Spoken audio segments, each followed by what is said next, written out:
जिला में 12 दिनों में 10 हत्या की घटनाओं ने प्रशासनिक महकमे में खलबली मचा दी है। हालात ऐसे बन गए हैं कि लंबे अरसे के बाद किसी डीएम को head of the criminal administration के तहत मिली शक्ति का इस्तेमाल करना पड़ा है। डीएम द्वारा उठाए गए इस कदम से पुलिस मुख्यालय हैरान है।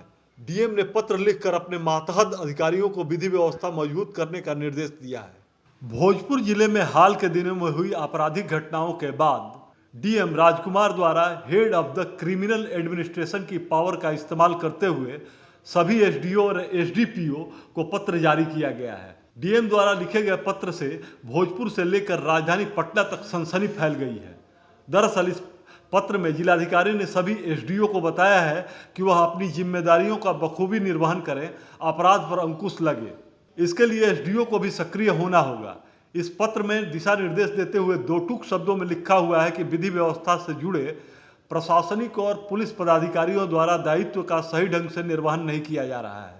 पत्र में आदेश दिया गया है कि एसडीओ और एसडीपीओ द्वारा थाना प्रभारी को निर्देशित किया जाए कि वह अपने अपने क्षेत्रों में आपराधिक घटनाओं को रोकें। पूरे देश में यह परंपरा रही है कि जिले में क्राइम मीटिंग पुलिस एसपी करते हैं या एसएसपी करते हैं। दिसंबर वर्ष 2017 में उत्तर प्रदेश के एक जिले में डीएम ने हेड ऑफ क्रिमिनल एडमिनिस्ट्रेशन की शक्ति का इस्तेमाल कर क्राइम मीटिंग की अध्यक्षता खुद की थी। इस पर आईपीएस एसोसिएशन द्वारा आपातकालीन बैठक बुलाकर आपत्ति जाहिर की गई थी। भोजपुर डीएम के पत्र के बाद खलबली मच गई है। डीएम ने अपने पत्र में क्राइम कंट्रोल करने का तरीका बताते हुए विधि व्यवस्था में असफल होने वाले मजिस्ट्रेट और पुलिस पदाधिकारियों पर कड़ी कार्रवाई करने की बात कही है। सवाल यही है कि आखिर किन परिस्थितियों में कोई डीएम अपने जिले में विधि व्यवस्था में गिरावट को लेकर इस तरह का पत्र जारी करता है।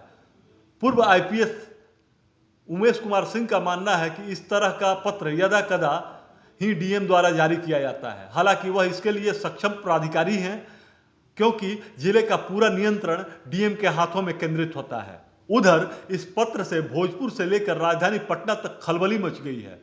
इस बाबत पूछे जाने पर बिहार पुलिस मुख्यालय के प्रवक्ता जेएस गंगवार ने सफाई देते हुए कहा कि भोजपुर को लेकर स्थानीय स्तर से लेकर पुलिस मुख्यालय तक पुलिस सक्रिय है और हाल के दिनों में इस जिले में अपराध की रोकथाम के लिए पुलिस द्वारा कई तरह की कार्रवाई की गई है। पुलिस मुख्यालय की माने तो डीआईजी क्षेत्र अनिल सिंह क्राइम कंट्रोल के मकसद से खुद आरा में कैंप कर रहे हैं। बहरहाल देश में एक लंबे अरसे के बाद head of the criminal administration के पावर का इस्तेमाल किसी डीएम ने किया है और यह पत्र विधि व्यवस्था पर एक बड़ा सवाल भी खड़ा करता नजर आ रहा है।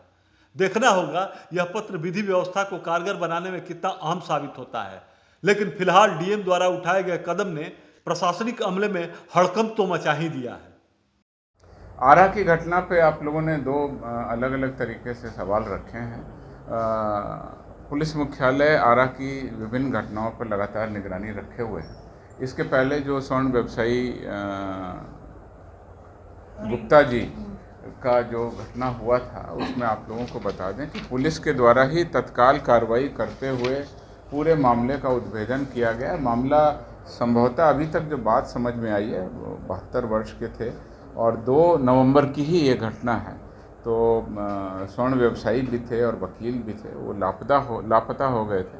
उनके घर वालों ने पुलिस को ये सूचना 3 तारीख को दी और उसमें उन्होंने कहा कि किराएदार अमर कुमार और 5 और लोग शामिल हैं। पुलिस के द्वारा लगातार टीम बनाकर और जो भी उनकी लोकेशन मिल सकती थी उसके आधार पे लगभग पूरे कांड का उद्भेदन कर दिया।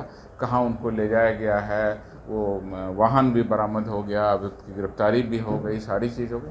परंतु ये दुर्भाग्यपूर्ण रहा कि उसके पहले ही पुलिस को सूचना मिलती, उसके पहले ही अपराध कर्मियों ने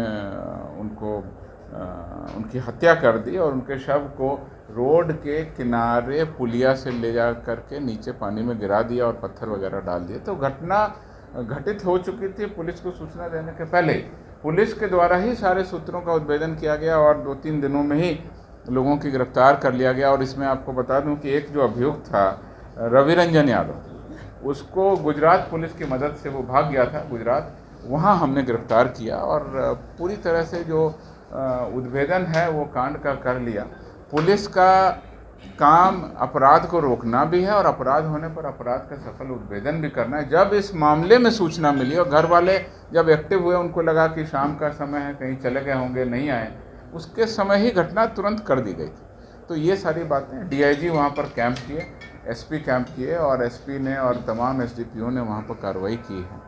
एक और घटना हुई है जिसमें कल डीआईजी गए थे और परसों ही रात में डीआईजी चले गए थे और कल उन्होंने दिन भर बैठ के उसकी समीक्षा की है। वहाँ पर भी 2-3 दिन पहले उस मिल में कुछ आपसी विवाद हुआ था, दोनों तरफ से केस भी हुआ था एक दूसरे के ऊपर में, और उसी के रिएक्शन में कुछ अपराध कर्मियों ने आके इसमें गोली चला दी, जिसमें एक व्यक्ति की डेथ हो गई और एक व्यक्ति घायल हुआ है। तो उस मामले को भी डीआईजी ने अपने लेवल पर समीक्षा किया और उसमें पाया कि पुलिस के जो पदाधिकारी हैं उनकी शिथिलता है, उनके ऊपर कार्रवाई की गई है। लगातार हम लोग किसी भी हत्या का मामला हो, कोई और मामला हो, लगातार हम लोग उद्भेदन की कार्रवाई करते हैं।